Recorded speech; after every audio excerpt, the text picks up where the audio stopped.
So really, psychoeducation removes blame. It really conveys hope, normalizes the problem. So for example, if somebody doesn't know, it's like if somebody doesn't know that they're depressed, and you say, you know what, I think you're kind of depressed, and this is what depression is, and this is how it affects X number of people, and it's not unusual, with what you're going through.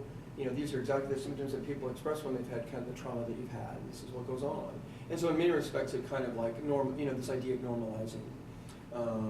And again, I think this is just good therapy. This is typically, just think what people should do. Again, and out of that, typically, then again, this is more traditional IPT, giving the syndrome a name, telling them that they have, an eating disorder, that they have depression, or that they're really struggling with anxiety. And then we provide information about the prevalence characteristics, and then what we do is really talk about why we think that this problem would be particularly, that we think that interpersonal therapy would be particularly useful for that particular problem. And or at least providing a rationale as to why would I take an interpersonal approach rather than a behavioral approach? Why would I take more of an interpersonal approach rather than like a cognitive approach, or some other kind of meditative approach, or whatever? So it's really, again, and if you think about it from a medical perspective, it's very much like what you would see in more of a medical setting. You're really providing a diagnosis, talking about what the treatment plan is, and talking about that this is the prescription that I have because I think it fits the problem area. And historically, again, if you think about, okay, where did IPT develop? What are the historical roots? It's like, okay, if I'm comparing a psychotherapy to a medication, I want to see if it's effective.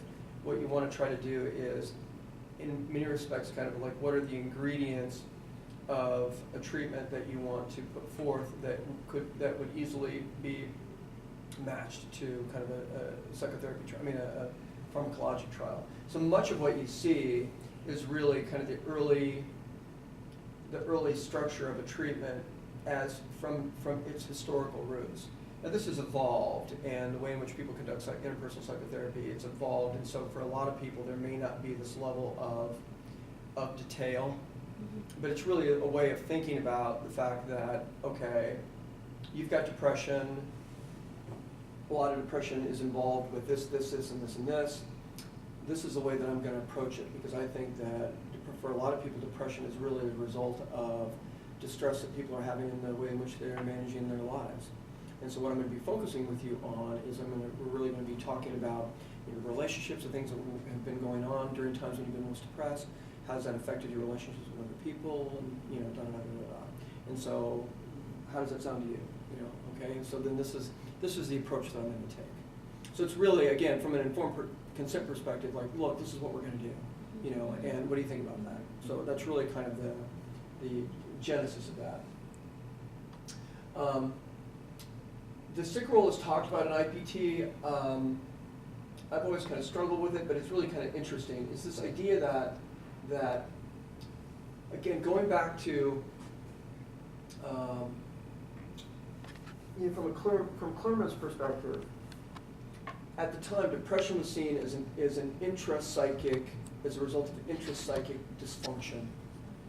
So from an analytic perspective, it's intrapsychic dysfunction. That's what is the root of depression. And on the Eastern Seaboard, during that time, from the 40s, 50s, 60s, there was no idea or no thought that depression actually may have a genetic or biologic basis. And so one of the things that evolved out of that was actually telling people that there are things there are a lot of things that are going on that are involved in your depression, and so you need to take better care of yourself. So it's really, in some respects, saying, don't be so hard on yourself.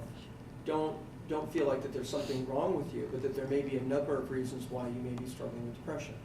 So it really then is taking people out of that feeling burdened by a particular social role. And again, we see it on college campuses, like the kid who's madly running around, she's doing this in her sorority, doing this for this class, doing this for this group, doing this for this group, completely overwhelms themselves. They get too stressed out, they're too involved in too many things, they're depleted, don't feel like that they're getting any positive feedback from anybody. They feel like they're putting out, nothing's coming back, they get really depressed.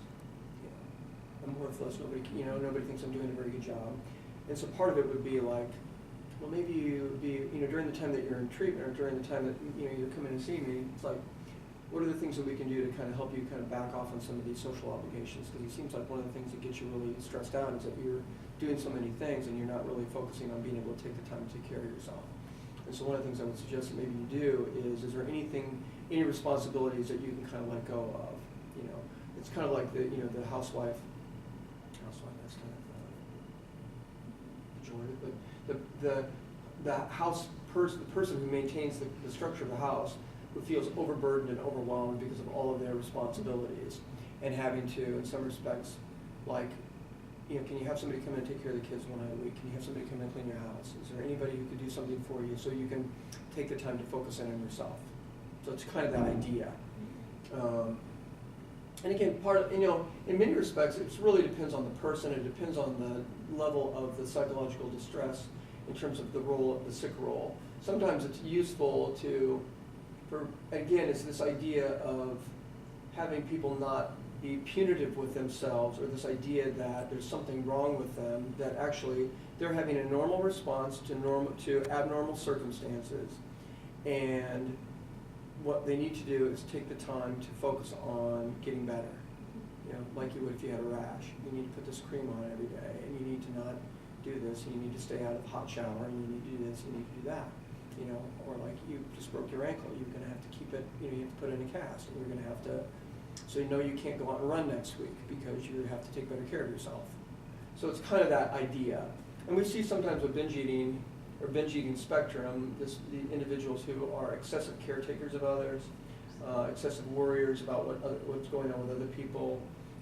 This idea, it's kind of like what I've termed as kind of the golden rule gone awry. It's kind of this idea that if you do unto others, people will do unto you, Like kind of like if I'm nice to other people, people will be nice to me, but then what if you're really nice to everybody but nobody is nice to you?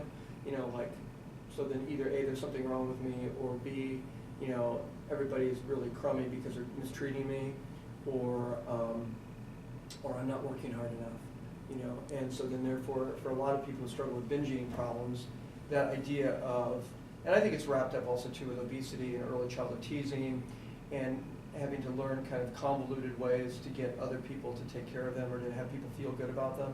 And so oftentimes what we see with people who struggle with obesity and binge eating is this idea that because they were either teased or made fun of or kind of ostracized as overweight kids, that oftentimes people develop these coping strategies in order to be able to curry favor with others.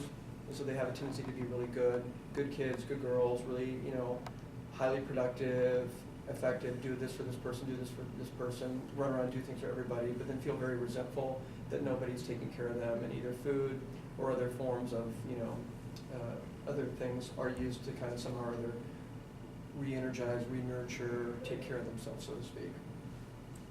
And so we talked